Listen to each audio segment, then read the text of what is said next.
Somewhere in your house right now, your furnace is burning fuel you already paid for to heat a room nobody is sitting in, while warm air slips out through a window nobody bothered to cover. It has been running since early this morning. The thermostat says 70. The living room still feels cold. Tonight, when it drops outside, that furnace will work even harder, and your gas company will be glad to see it. 300 miles south of Munich, in a farmhouse at the edge of the Alps, there is a stove built from clay tiles that has not been fed since 6 o'clock this morning. Right now, on a freezing December afternoon, the room around it is warm enough that my grandmother sits there in a thin wool sweater doing her sewing, with the windows white from frost. My name is Martin Hofer. I grew up in that farmhouse.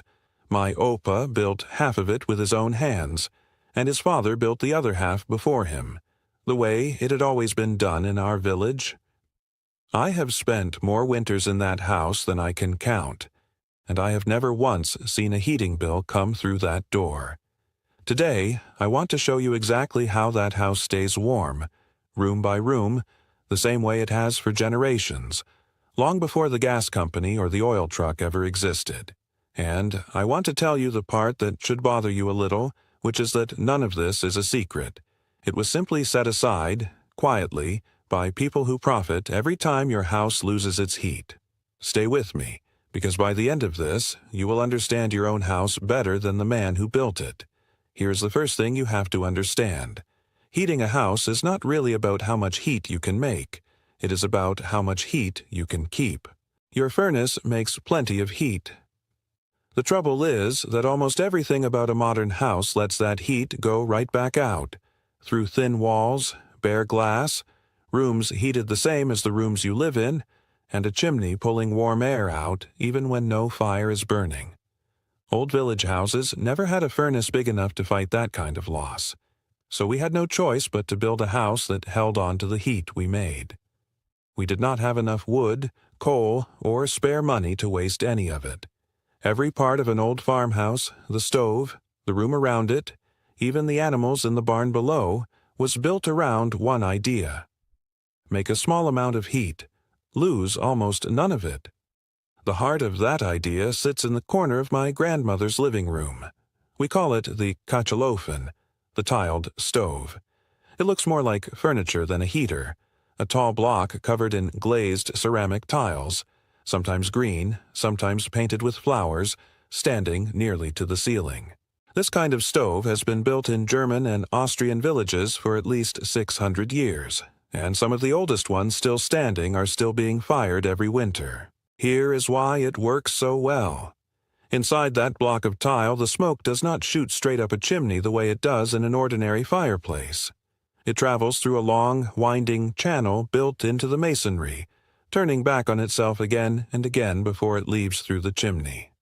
Every foot of that path pulls more heat out of the smoke and into the clay around it. The clay fire brick inside a Kachelofen holds about 80% more heat than iron does, and lets that heat go roughly 45 times slower. That is the whole secret. You light a fire in the morning, let it burn hot for an hour or two, then let it go out. No more wood, no more flame. But the tile has soaked up that heat the way a sponge soaks up water and gives it back to the room slowly, evenly, for the rest of the day. A well-built Kachelofen will keep a room comfortably warm for 6 to 12 hours after the fire inside it has gone completely out. One fire in the morning, one in the evening if the night is hard, that is the entire heating routine for a Bavarian winter day.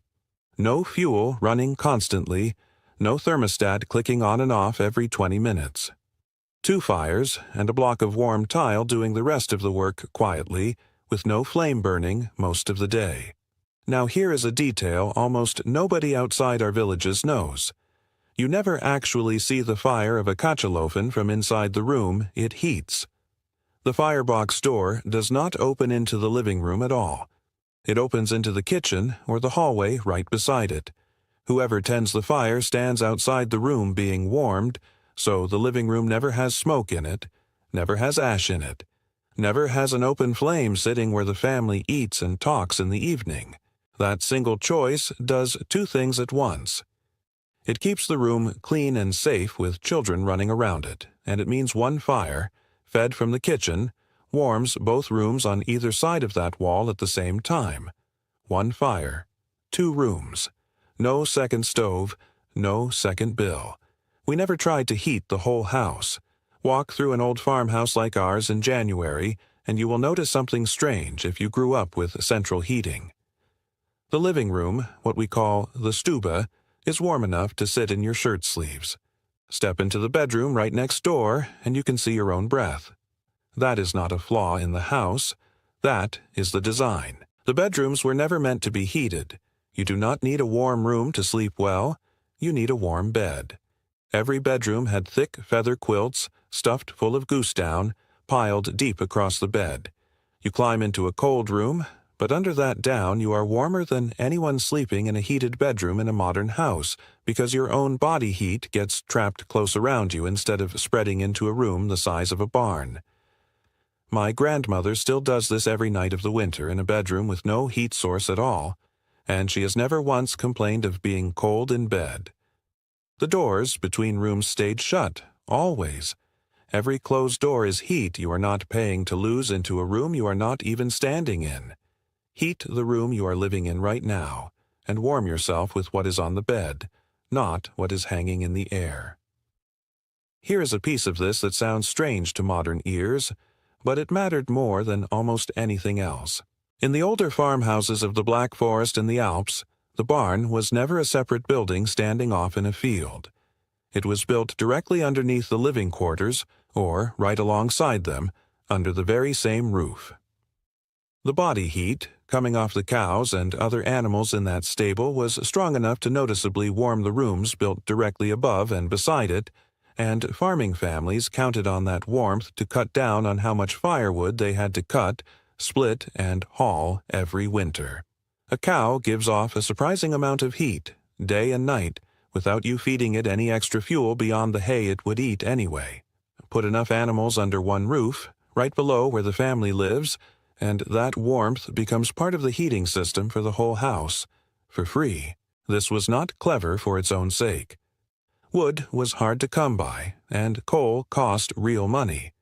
An animal he was already feeding for milk, meat, and work could also keep his family's feet warmer in February, at no extra cost. One more piece of the old design sits directly over your head, in the roof.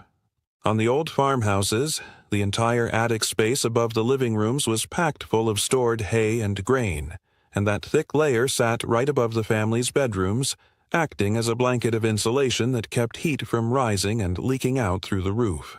The roof itself had a steep pitch and a wide overhang, reaching far out past the walls, so snow and rain never sat directly against the timber and stone, never soaked into the walls and pulled the warmth out of them the way a wet wall does in a modern house with a roof that barely reaches past the gutter.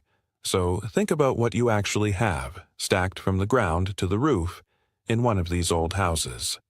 Warm animals on the bottom floor, a tile stove holding its heat for half a day in the room where the family lives, feather beds trapping body heat in rooms nobody bothers to heat, and a thick mat of stored hay over the whole roof, keeping what little heat does rise from ever escaping into the sky. Every layer of that house was doing a small piece of the same job. Not one machine working hard. Many small, free things, each doing a little, all working together. Now think for a moment about why almost nobody in the modern world knows any of this anymore. It is not because it stopped working. The tile in a Kachelofen has not changed its chemistry in 600 years. A feather quilt still traps heat the way it always did. A cow, standing in a barn, still gives off the same warmth it always has. None of the physics changed. What changed is who profits from your house losing heat instead of keeping it. The company selling you heating oil makes money every time warmth escapes through a wall, a window, or a ceiling, because the only way to make up the loss is to buy more oil. The company that installed your furnace makes money selling you a bigger one, not a smaller bill. Nobody earns a commission telling you to close a door and let half the house stay cold on purpose. I am not telling you there is a meeting somewhere where men in suits decided to hide a tile stove from you. It is simpler than that, and a little sadder. There is no business built around a stove fired twice a day and a quilt bought once and used for 30 years. So nobody advertises it, and it simply stopped being passed down, the way a recipe stops being cooked once nobody remembers why it mattered. My Opa knew about it because his father showed him, standing right at that same Kachelofen, the way fathers had shown sons in our village longer than anyone could count. The knowledge was never hidden. It was just never advertised, and a thing nobody advertises slowly gets forgotten by everybody except the people who had no other choice but to remember it. I am not going to tell you to build a 600-year-old tile stove in your living room this weekend. That is real masonry work, and it deserves a builder who knows what he is doing. But a great deal of this you can put to use in your own house starting tonight. First, pick one room, the one you actually sit in, and make that your stube. Close every door to every room you are not using, especially the bedrooms, during the day. You are simply refusing to pay to heat air that nobody is breathing. Second, look at your own bed. If you are not already sleeping under a real down comforter, get one. A good one runs $60 to $120 and will outlast almost anything else you buy for that room. Under it, you can turn your bedroom heat down low or off entirely, the same way my grandmother has her whole life. Third, before bed, take a smooth, clean stone or brick and warm it in your oven for half an hour at a low temperature. Wrap it in an old towel and slide it to the foot of your bed 20 minutes before you climb in. This is what was done in our village long before anybody owned a hot water bottle. Fourth, at night, close heavy curtains over every window, or put up real wooden shutters if your windows allow it. A single pane of glass loses heat faster than almost anything in your house, and a heavy curtain does the same job the small windows and thick walls of an old farmhouse always did. And fifth, if you have unused attic space above a room you heat, do not leave it as bare, empty air. A thick layer of insulation up there does the same job the stored hay did over my grandmother's bedroom for 200 years. Heat rises. Give it something to push against before it reaches your roof. My grandmother says something to me every winter, sitting by that tile stove with her sewing in her lap. She tells me a warm house was never about a big fire.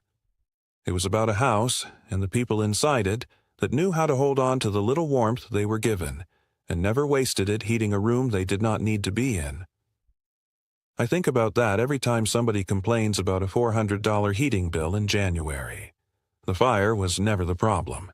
What we forgot was how to keep it. So here is what I would ask of you this week. Close every door to the rooms you do not use. Get under a real down comforter tonight and feel the difference. Warm a stone in your oven before bed, just once, and tell me honestly if your feet were not warmer for it. Tell me in the comments where you live, how cold your winters get, and which of these you will try first. I read every single one, and the stories you send back are exactly why I keep making these. Next time, I want to show you the trick my grandmother still uses in her kitchen every summer, pulling cool air through the whole farmhouse using the very same chimney that heats the house all winter, just working the opposite way. It is the other half of everything I showed you today. Until then, close the door behind you, warm your stone, and remember that the people who built these old village houses with nothing but their own hands knew more about staying warm than anyone selling you a furnace today.